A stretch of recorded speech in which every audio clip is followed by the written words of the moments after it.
نو بدی کتاب کې مونږ ویل کنا چې درې قسم علوم به بیانېږي، علم المعانی او علم البیان او علم البدیع. نو دا الاولنی علم المعانی په دې کې چې مقدمه او د مقدمې نه بعد بیا اته بابونه کې الاولنی باب احوال الاسناد، بیا احوال المسند الیه، بیا احوال المسند، احوال متعلقات الفعل او قصر او انشاء. نن سبا کې وم باب د دې شروع کیږي الفصل والوصل، فصل او وصل. نو فصل او وصل دا دي کنه د دې مسائل ډېر زیات دي. خبرو ما تاسو ویلو کنه چې بعض علماء کرام وایي چې د فصل او وصل مسائل چې دي نو دا 6,16,960 قسمونه دي یعنی د دې چې څومره مسائل جوړیږي نو ډېر زیات دي. دیو جن دا باب د نورو په نسبت باندې اهم دی او بعض کسانو خو د علم المعانی لاغي مغز دا ګرځول دي چې کم کس په وصل فصل باندې پوه شو کنه نو ته پوه چې لکه د علم المعانی باندې پوه دی. وصل فصل څه مطلب دی؟ یعنی بعض جمله د بعض باندې عطف کول ته وصل ویل کېږي او فصل چې نه یو جمله په بل باندې عطف نه کړل شي دې ته فصل وایي. نو دلته ذکر کړی الفصل والوصل چې فصل او وصل او بیا تعریف لاول کړه د وصل او بیا کړه د فصل. نو لکه وای دا خو اجمال او تفصیل دی ول نه خلاف دي. په اجمال کې لاول فصل مخ کړه او بیا دی وصل او دلته کې لاول وصل و او بیا فصل. نو دا چې دی کنه و اصل کې سیستم دا فصل دی او دا وصل هغه ته عارض کیږي. اصل هغه فصل له وصل ورته عارض کیږي د دې وجې نه په اجمال کې فصل او وصل ذکر کو. خو چون کې د وصل دا تعریف تیرې نه دا په منزله د ملکه ده او دا فصل تعریف تیرې نه دا په منزله د عدم ده او وجودي سیز ملکه د مخ کې په عدمي سیز باندې د دې وجې نه د وصل تعریف الاول کړه ده او د فصل وروستو کړه ده. واښو به نه مانی وصل څه ته ویل کېږي؟ بعض جملې په بعض باندې تړل د بعض سره تړل یو ځای کول عطف کول او فصل دی ته وای چې یو جمله په بل جمله باندې نه حمل کول، یو جمله د بل جملې سره نه جوړول. واښو به نه مانی دا ځای پورو بیا زما کې وای الوصل والفصل بیان الفصل والوصل ومواردهما. بدا بذکر الفصل وې په دې اجمال کې شروع کړي د فصل سره یعنی فرمایل دي الفصل والوصل لانه الاصل زکه چې دا اصل له زکه دا فصل سره اصل له والوصل طار عارض له عارض عليه او وصل دا طاری څه ته وای؟ عارض یعنی تاریخیدون کې راتلون کې عارض ده په دې معنی حاصل بزیاده حرف حاصلېږي دا په زیادت حرف سره یعنی اصل کې فصل وي فاصل کې فصل یعنی مطلب عطف یو جمله په بل باندې عطف نه وي خو چې کله وصل کې نو بدی باندې دغه فصل چې نن بدی باندې یو څه زیات کړل شي یعنی ارپه کې زیات کړل شي جو وصل شي. وس بیا وای چې په تعریفاتو کې په تفصیل کې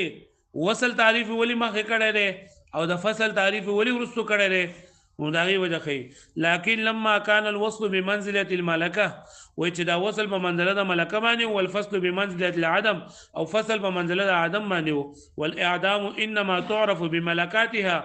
او اعدام یعنی اعدام کوم څه معدومي دا په جندلګي په ملکاتو سره نه کوم چې موجود وي. نو بدا في التعريف بذكر الوصل نو شروع وکړه په تعریف په ذکر د وصل سره. فقال فرمای الوصل عطف بعض الجمل على بعض. عطف څه ته ویل کېږي؟ وصل فصل څه ته ویل کېږي؟ وصل چې بعض جملې په بعضو باندې عطف کول، بعض جملې په بعض باندې عطف کول، بعض جملې له بعض سره تړل، بعض اسماء د بعض اسماء سره تړل. والفصل ترکه او فصل چې دا ترک دا ویل کېږي یعنی یو جمله په بعض باندې عطف کول ترک عطفي عليه. فاذا اتت جمله بعد جمله فالاولى وسوي کنا چې کله د یوې جملې نه وروسته بل جمله راشي، یوې جملې نه وروسته بل جمله راشي نو دا به خالی نه وي د دوه حالونه یا به د هغې لپاره محل الاعراب وي یا به محل الاعراب نه وي. نو کچرتا دا اولنی جملې نه وروسته دویمه جمله راغله او د دې محل الاعراب وګوره اسانه خبره ده د دوه جملو او دوه جملې رااله یوې جملې نو صبره جملې رااله دا جملې لاره په محل اعراب یا په محل اعراب نوي کچرتا محل اعراب او ستا مقصود دا چې دا دویمه د اول سره په حکم کې شریکه کې دویمه د اول سره شریکه کې په حکم کې شریکه کې نو عطف براوړي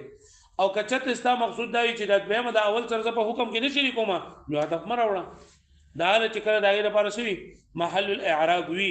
یو کلمه د څه چې هغه لپاره یو جمله د څه چې هغه لپاره محل الاعراب نو ان شاء الله سبا سبق وایي فاذا اتت جمله بعد جمله كلا جراشي هو جمله ورسل بل جملنا نفل اولى دا الاولي جمله جدا اما ان يكون لها محل من الاعراب او لا دي الاولي جمله لا بیا محل اعرابي یا بني محل اعراب څه مطلب ده محل اعراب دا مطلب ده چې دا بیا په مرفوعاتو کې یا په منصوباتو کې یا په مجروراتو کې یا په توابعو کې بس څه واقع کیږي او ما جلا محل لها من الاعرابي نو مطلب دا چې دا جمله د مخ کې لپاره نه مرفوع جوړيږي نه منصوب جوړيږي نه مجرور جوړيږي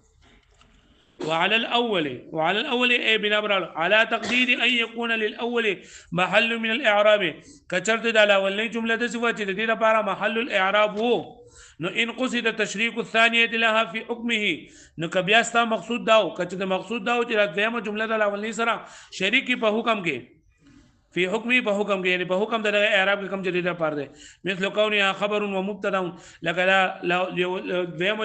اول جمله دویم د پاره خبر وي مبتدا وي او خبر وي او حالا یا اول جمله دویم د پاره حال دویم د اول د پاره حال وي او صفه یا دویم جمله د اول د پاره صفت وي نو عطف الثانيه عليها نو عطف د کلیشی د دویم جمله په اول باندې ولی ليدل العطف على تشريك المذكور د پاره د چې د عطف دلیل دلالت کوي په دې خبره باندې چې کم سستی معطوف علیه ته کم حکم شوی نو هغه حکم معطوف ته هم ده کل مفرد لك مفرد شو فانه اذا قصد تشريك المفرد قبله في حكم اعرابه ذکر چې کلا کمقصود وي شریک کول ده دا چې د مفرد نه مقص سره په حکم د اعراب کې یو شان شي یعنی من کونی فاعل چې د معنی فاعل چې لګته جاءني زید و عمرو نو دوانه د فاعل کړل او مفعول نه دوانه مفعول شي او نحو ذلك ان وجب عطف عليه نبي واجب د عطف دی ول د دې قسم عطف د لپاره شرط ده چې کله دو جملې راغلي وي دیوی جملې نو صبره جمله راغلي اولې جملې لپاره محل الاعراب او ستا مقصود دا وی چې رته د دویمه د اول سره شریکه کې په حکم کې ها نو دلته عطف راوړل واجب دي خو شرط ولا رادا دی کنه چې دا دویمه جمله به د دې دویمه جملې به د اول جملې سره یا د دویم مفرد به د اول مفرد سره جهت جامع به وي یعنی د دې یو څه به موجود وي چې د معطوف او معطوف علیه په منځ کې مناسبت وي کله معطوف علیه په منځ کې مناسبت نو او دا څه جهاد جامع د دوه لپاره نو نو بیا عطف نشي راوړل پوه شو به نه فشرط كونه نو شرط د دې لپاره سره لپاره چې كونه عطف الثانيه على الاولى چې د دویم په اول باندې عطف کې نو دې لپاره شرط سره مقبولا بالواو ونحوه چې دا به قبل ولا شی په واو سره په سره مطلب دا چې په دې په منځ کې به حرف عطف واو راغلی یا د حروف عاطفونه علاوه د واو حرف عطف نه علاوه ف ثم وحتى لا بل ولكن دا به راغلی حروف عاطفه الاصطلاح هر جدا جدا تفصیل وکړي چې واو د سره بار راځي ف د سره بار راځي ثم د سره بار راځي دا به ان شاء الله ان يكون بينهما چې په دې ځوانو جملو په منځ کې بین الجملتين جهه جامعه جهات جامع مطلب دا دی چې دا معطوف او د معطوف علیه په منځ کې به مناسبت چې دا به موجود وي دا معطوف علیه د لپاره به په منځ کې به جهات جامعه موجود وي دا سي جهات چې ځوان لاره جمع کوي نحو زید یكتب ويشعر لکه اوس ګوره دا عطف صحیح دی زید یكتب ويشعر ولي لما بين الكتابه والشعر من التناسب الظاهر ځکه چې د کتابت او د شعر په منځ کې مناسبت ظاهر موجود ده او يعطي ويمنع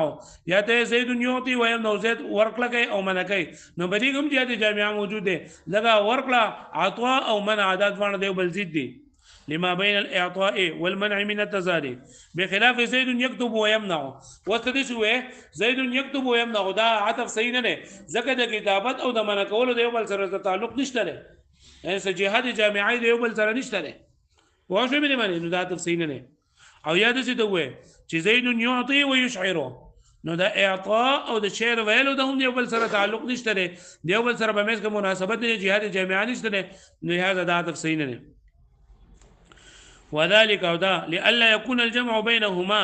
چې نشي جمع دې دوانو په منځ کې کل جمع بین الضب والنون لکه څنګه چې جمع راوستلې دي د سمساري او د مهي په منځ کې و د سمساري او د مهي دی بل سره څه مناسبت ده سمساره چې نه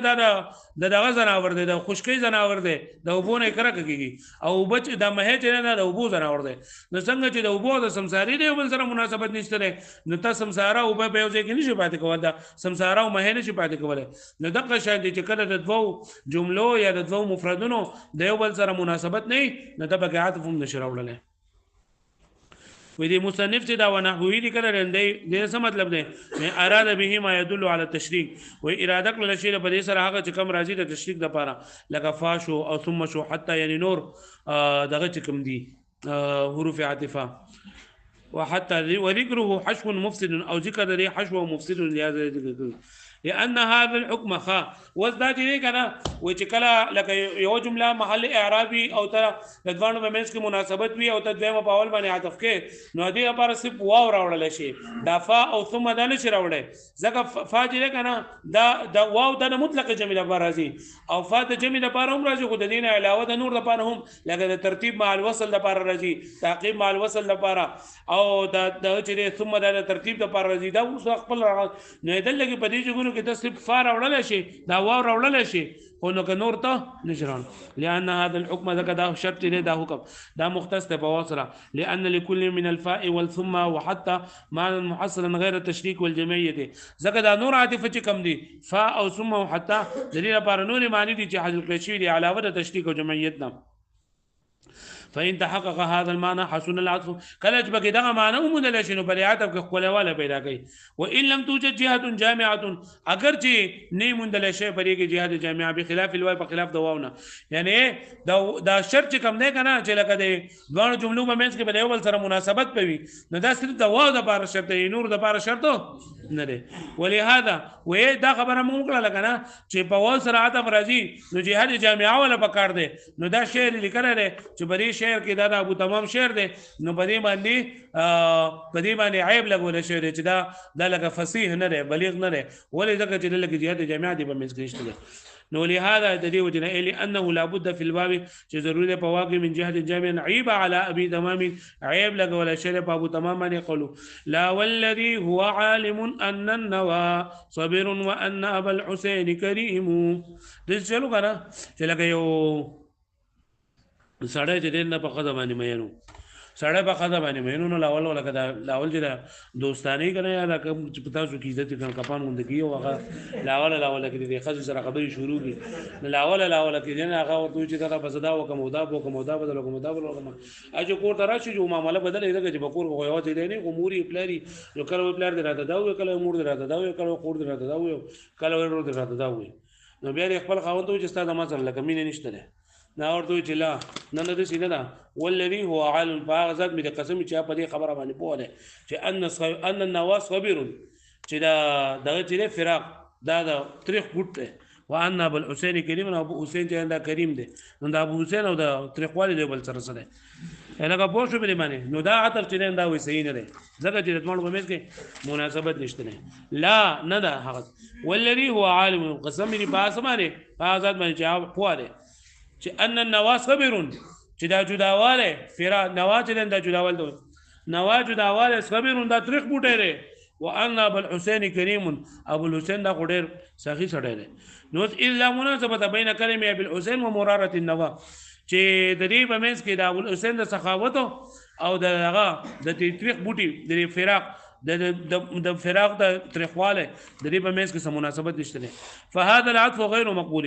واذا عطف غير مقبول له سواء جعل خاص دل کوي کنه چې په دې مثال کې دلګي یا عطف مفرد على المفرد او یا عطف جمله على الجمله دا خبره به تاسو په نور کتابونو کې نه وي په کتابونو کې زده کړئ چې ان جنې ان دا جمله لپاره په تعویل د مفرد باندې ګرځي نو کدی ته ګوري چې ان النوا صبر وان ابو الحسين كريم دلګي ان د دې باندې په شروع کې راغلی دی او دا په تعویل د مفرد سره ګرځي نو دلګي بیا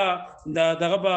عطف د مفرد په مفرد باندې او کدا ته پکې نه ګوري نو ان النوا صبر دا جدا جمله ده او ان صغيره ان الحسين كريم كريم ابو الحسين كريم نو دا جدا جمله ده نو عطف د جمله على الجمله نو دا عطف مفرد على المفرد مثال صحیح کیږي او عطف الجمله على الجمله مثال صحیح کیږي سواء جل علا برابر خبره جو وګرځول شي عطف مفرد على المفرد كما هو ظاهر او عطف جمله على جمله باعتبار وقوعه موقع مفعول عالم چې دا په دې صورت کې چې دا ځوانه د عالم لپاره دو مفعول دي او دو مفعول د عالم يعلم باب دو مفعول دا په منزله مبتدا خبر باندې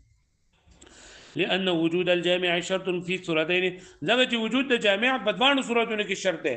یعنی چې عطف د مفرد په مفرد باندې کې هم جامع پکار دی او که عطف د جملې په جملې باندې کې هم پکې جامع پکار دی وقوله لا او په دې شعر کې چې کنه لا نو دا نفي لمدعت الحبيبه عليه من اندراس هواه واذا نفي د هغه نه کم چې دعوه کړی دا د محبوبي په د باندې من اندراس هواه چې دا مینه محبت دا ختم شوه دی بدلاله البيت السابق فمخک بیت په دې باندې دلالت کوي لکه وذا مخک بیت سره زعمت هواك عفى الغداة كما عفى عنها طلال باللوى ورسوم زعمت هواك واستاد محبوبه دا ګمان کوي عفى الغداة چې امینه محبت ختم شوه دی کما عفا عنها طلال باللوى ورسوم لکه څنګه چې په مقام لوا کې د دې هغه ډیرکې او دغه هغه اثر ترنده ختم شوی دي نو دغه شان د اسلامینه محبت هم زما سره ختم شوی دی نه ورته سوې لا والذي هو عالم باغ ذات می دغه نه لا یعنی مطلب ته چې په ما باندې کوم خبره کې اسلامینه محبت ختم شوی دی نه ختم شوی والذي هو عالم هغه ذات می د قسم چې په وره پس باندې بوله ان النواصبر وان ابو الحسين كريم لکه پوه شو به دې باندې اوس دا یو صورت چې دا به پاتې شول دا به بیا ان شاء الله سبا سره